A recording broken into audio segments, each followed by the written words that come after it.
Welcome to Empower the Youth Finances, where we keep the young people in the loop about wealth, about money, about financial freedom. So today we are going to be looking at land, the question of land and land as wealth. With me, I would say he needs no introduction, but maybe you do not know him. If you don't, I don't know which rock you've been living under, but I am with a Gilbert Sesinyi, who is going to help us understand what it means to use land as wealth and how to build wealth using land. Actually, let me put it this way. He is going to help us unravel what wealth exists in land.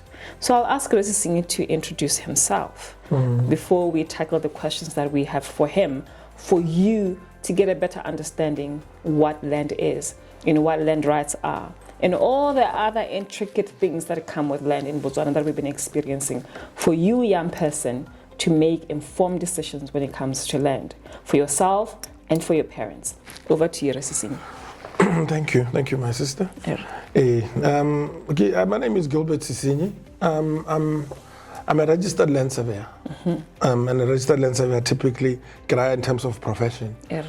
But over time I've found the struggle between identifying yourself with your profession and also with your passion as a person holistically. But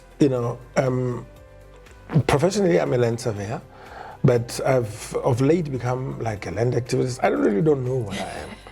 But what I know is that I'm going someplace, and I'm excited about it. And we're talking about your attire, how you dress is beautiful because of the Botswana colors are in there. We can see. So what is that about? Because I'm sure now it's becoming an identity in some way. In a way, of course. I mean, clothes and language and our appearance speak a lot. I mean, I've met people say to me, "You look like you're."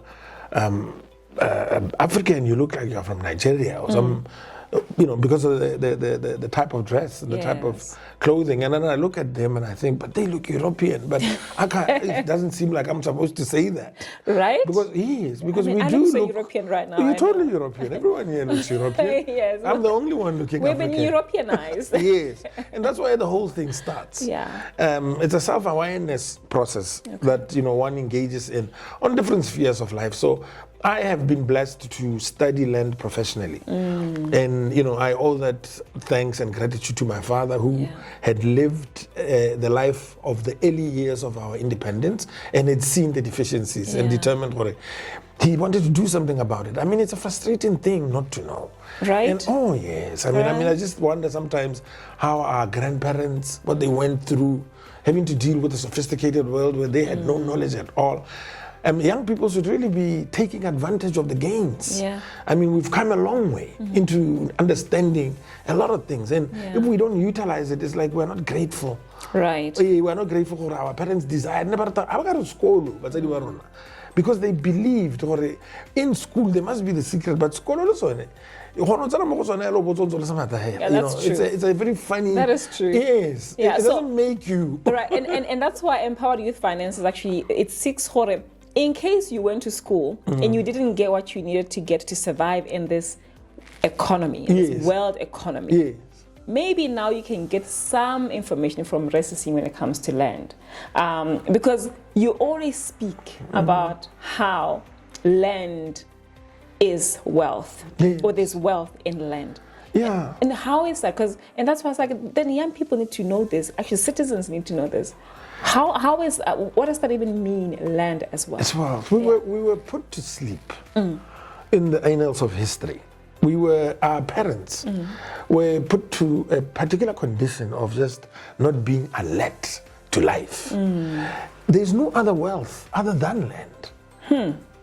There's no other wealth other than land. There's no other wealth other than land. What does that mean? It means everything that we are and that we do, how we do what we do, comes from the land. The clothes we are putting on, the shelter we are in, the lights, everything, all physical matter is from the land. And we too, by the way, on a physical level, come from the land. Dust to dust. And the land is a living thing. It's like a big spaceship whose captain I usually say is God, moving at a particular rotation, moved by the power of the sun. with gases, production. You have to see it from a bird's eye view. Yeah. And that's why one of my passions is to create a new type of awareness amongst the youth, particularly. Yeah. But of course, you can't miss studying with the older generations. But they are a lot harder to get to change. It's time for change. That's true. The younger ones can't go down the road that we've gone on. No, they can't. Otherwise, this world and this life will frustrate them into pulp and destroy them, actually. It is actually the season for waking up and understanding a new and a fantastic way of looking at life, a new perspective. You got to see land the same way that white people see land. The same way white people see land. How do white people see land? White people have a science.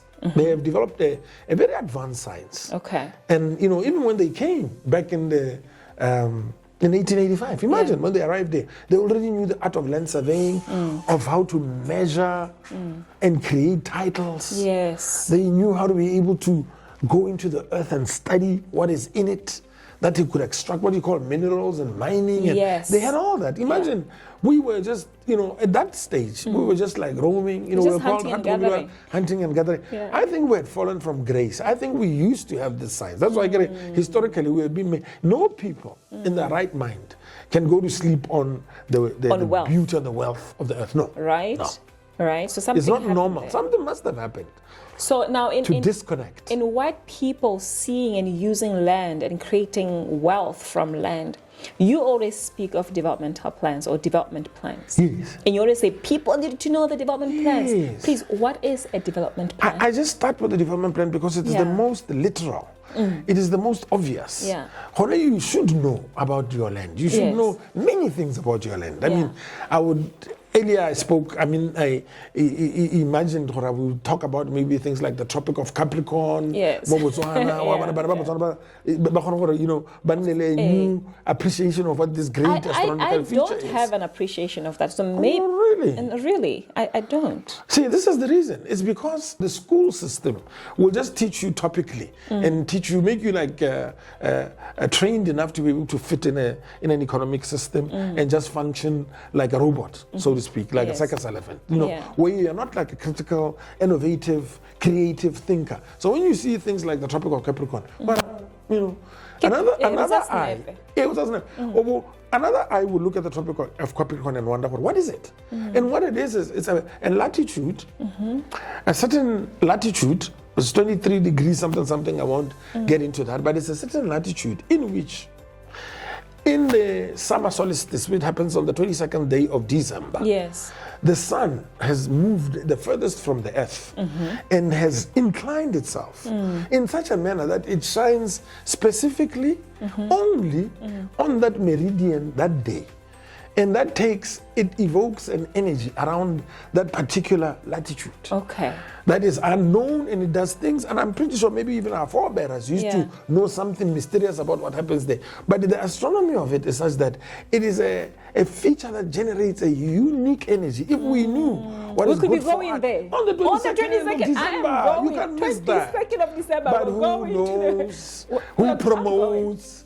What is there to attract the world? We're going. Just to bring the world to come and experience. And if there are springs, you got to drink that water. Ooh. It's revitalized water. Exactly.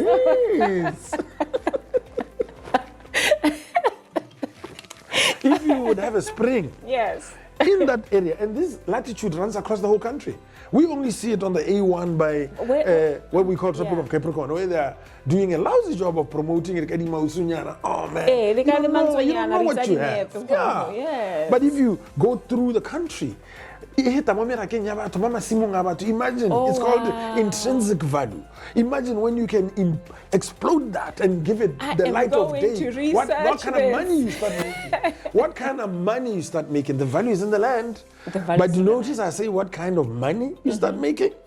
All I'm saying is, I get money and land are, in fact, money is a reflection of land. It is not of itself value. It is like your shadow. See your shadow there? Yes. The shadow is not here.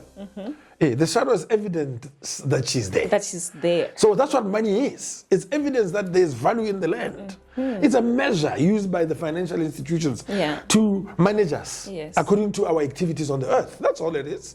It's a figure. You get a loan and they just type a figure. They're not doing anything. It's permission. So it's not the real of itself. How does this tie to development plan? What is the importance of development plan? Sorry, I digressed. But that was good though. Because I think it will tie in nicely why it's important to know what a development plan is. Absolutely. Now, a development plan in civilized societies, because what we're trying to access today is higher knowledge for a higher civilization. We cannot ascend to a higher civilization with the quality of knowledge that we are using currently. That is low quality knowledge, which is a knowledge that cannot make you develop wings, you know, where you can now defy gravity, that which pulls you down. That which pulls you down is ignorance. So development plans demonstrate a vision and a thinking of a people insofar as the utilization of their space of land that they have defined is concerned for the next 30 years, say. Because a vision of how activities that will take place of a people in a particular area. They have vision of how they are going to utilize that land in a given space of a lifespan of the development plan. Typically is about 30 years. 20 years, some of them, but 30 years.